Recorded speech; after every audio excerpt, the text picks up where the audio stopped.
Eh bien salut à tous les amis, c'est Baboum56 et aujourd'hui on se retrouve pour une nouvelle vidéo, non pas pour parler de Skylander mais finalement pour changer de sujet et se diriger vers le monde des animés. Sur quel sujet va porter la vidéo d'aujourd'hui? On va parler des animés et je vais classer les persos selon certains mots en français. Ça paraît peut-être pas clair comme ça, mais dès qu'on va commencer, vous allez vite comprendre. Et je tiens à préciser d'ailleurs que les persos d'animés qui vont être évoqués dans cette vidéo seront uniquement ceux d'animés que j'ai regardés ou de mangas que j'ai lus, et je vais vous le dire tout de suite.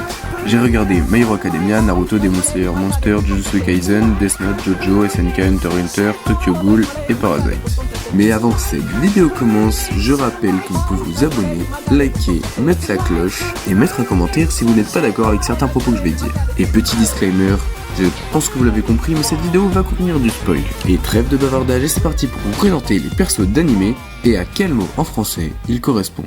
Dualité intérieure, mention honorable. Alors pour celle-ci, j'aurais pu faire le choix de parler de Jin Bobaigawa ou Ken Kaneki, mais je fais le choix de parler de Shinichi Izumi de Parasite. Pourquoi lui?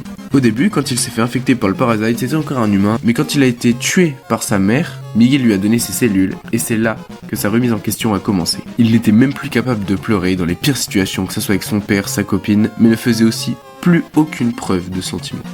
Mais bref, je ne vais pas m'éterniser sur une mention honorable, et c'est pour ça qu'on va passer aux 5 mots de cette vidéo. Quel personnage représente le mieux la vengeance? Comment parler de vengeance sans évoquer le grand nom de Sasuke Uchiwa? Sasuke fait partie du clan Uchiwa, mais un soir lorsqu'il rentre tard chez lui, c'est avec horreur qu'il découvre que Itachi, son frère, a massacré tous les membres de son clan.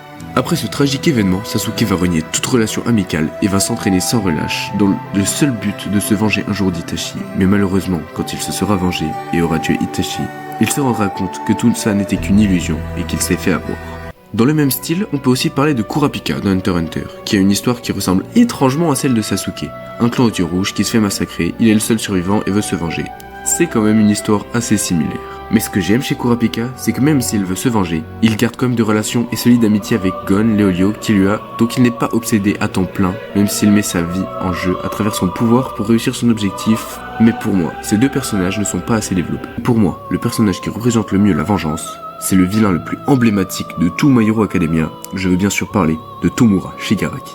Laissez-moi expliquer ce choix. Tout d'abord, sa motivation est juste de se venger d'un monde rempli de héros, qui pour lui est quelque chose d'hypocrite. Ces héros sont animés par des raisons sombres et pas éthiques. Mais d'où viennent ces pensées de la part de Tomura? Parce que à la base, je précise que lui-même voulait devenir un héros, donc c'est un peu paradoxal. Je vais vous faire un bref résumé de son passé. Quand il n'avait pas encore d'alter, il disait qu'il voulait être héros, sauf que son père, qui est le fils du mentor d'All Might, a une mauvaise vision des héros, disant qu'il ne pense plus à la famille. Et à chaque fois que Tomura parlait d'être un héros, son père le réprimait fortement. Malheureusement, un soir, Tomura développe son alter et tue toute sa famille sans comprendre réellement ce qu'il s'est passé.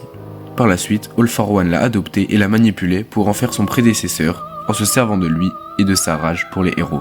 C'est donc pour moi la parfaite représentation de la vengeance. Qui représente le mieux la justice? Un jeune lycéen rentre du lycée. C'est un ado normal mais très intelligent. Et c'est en marchant qu'il va découvrir l'arme qui va lui permettre d'imposer sa vision de la justice, le Death Note. Light Yagami, avec ce pouvoir, veut bâtir un monde parfait, mais peu à peu, Light commence à élargir ses critères pour tuer, et va par exemple tuer des détectives qui le mettent en danger, lui et son pouvoir. On peut aussi parler de Sein de My Hero Academia, le tueur des héros. Sa justice à lui est d'effacer tous les faux héros, qui ne sont là que pour l'argent et ou la gloire. Il n'aime que les héros qui sont des héros pour sauver autrui, tels que All Might qu'il respecte énormément. Malheureusement, ces deux personnages qui représentent la justice ne sont pas grand chose par rapport à celui que j'ai choisi. Neurochirurgien brillant, il décide de sauver un enfant avec une balle dans la tête plutôt qu'un homme politique. Malheureusement, c'est en réussissant cette opération que Kenzo Tenma va sceller son destin. Et oui, l'enfant que le docteur Tenma a sauvé est Johann Liebert, qui sera le grand méchant de la série et aussi un tueur. Tenma s'en veut donc et va chercher par tous les moyens de le tuer. C'est donc pour moi celui qui représente le plus la justice. Qui représente le plus l'altruisme? Kyojuro Rengoku de Demon Slayer, pilier du feu, l'un des piliers les plus puissants qui met sa force au service des plus faibles. Cette façon d'agir vient de sa mère qui lui a dit avant de mourir que s'il était aussi fort, c'était pour protéger ceux qui ne pouvaient pas le faire eux-mêmes. Il va donc rendre hommage à sa mère en se sacrifiant pour essayer de tuer Akaza, protégeant ainsi Zenitsu, Inosuke, Nezuko et Tanjiro. Mais cet hommage qu'il va rendre à sa mère va malheureusement lui coûter sa vie, réussissant ainsi ce pourquoi il était devenu aussi fort. Mais nous pouvons aussi parler de Elloyet. Il va dédier ses jours entiers à découvrir qui se cache derrière le nom de Kira. Il n'a aucune obligation de le faire et pourtant il le fait seul. au début et volontairement sachant qu'il risque sa vie en faisant ça.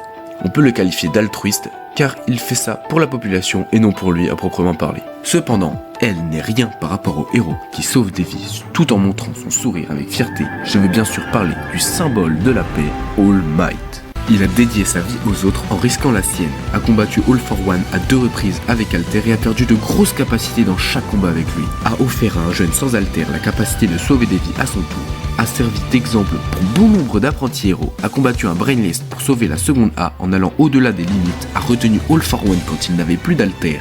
Il s'est instauré en tant que pilier de la paix, et comme symbole de ce pilier s'est toujours montré souriant, alors pour moi All Might représente à 200% l'altruisme, qui représente le mieux la rédemption. J'aurais pu parler de Nico Robin, ancien membre du Baracourt, considéré comme un démon, ou bien de Meruem qui a cheminé sa rédemption grâce à Komugi, mais je pense qu'une personne vaut plus sa place pour ça. C'est un criminel qui a défendu une prison de tous les fugitifs qui tentaient de s'échapper lorsque c'était le chaos dans le monde. Je veux évidemment parler de Gentle Criminel. Pourquoi je le mets devant les autres? Eh bien, car à la base il voulait être un héros, mais à cause d'une erreur, il va être méprisé car il a failli tuer quelqu'un. Il est devenu un vilain, faisant des vidéos sur YouTube mais s'est fait arrêter par Izuku lors d'un combat épique. 2 actes me permettent de dire qu'il représente vraiment la rédemption. Quand il a arrêté les fugitifs de la prison du Tartare à lui tout seul, et quand il a sauvé le raid contre Shigaraki portant une île flottante à lui tout seul grâce à son Alter. Ce titre lui revient de droit, car il voulait juste être un héros mais a échoué, il a donc voulu se racheter auprès de tous. Qui représente le mieux l'orgueil. Dio Brando, antagoniste principal de la partie 1 et 3 de Jojo, Dio est un vampire criminel qui tue pour le plaisir, se pensant supérieur à tout le monde. Ce sentiment d'orgueil qu'il représente va aussi être celui qui va le mener à sa perte.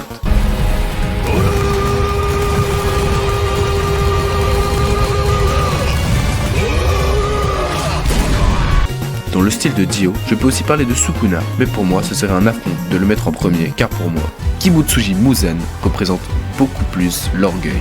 Comme Dio, il se croit supérieur à tous les démons. Bien qu'il soit supérieur à tous les démons, le fait qu'il coopère avec les lunes supérieures font de lui quelqu'un de plus intelligent que Dio et Sukuna, mêlant orgueil et intelligence dans ses actes. Je l'ai mis premier car c'est un perso avec beaucoup de charisme qui pour moi dépasse largement Dio et Sukuna et plein d'autres antagonistes. Et bien voilà, c'est déjà la fin de cette vidéo. En espérant que ça vous aura plu, n'hésitez pas à liker, vous abonner et mettre un commentaire pour m'exprimer votre avis et me dire quel perso vous auriez mis à la place. Ça m'intéresse d'avoir vos avis. Et sur ce, on se retrouve à la prochaine pour d'autres vidéos.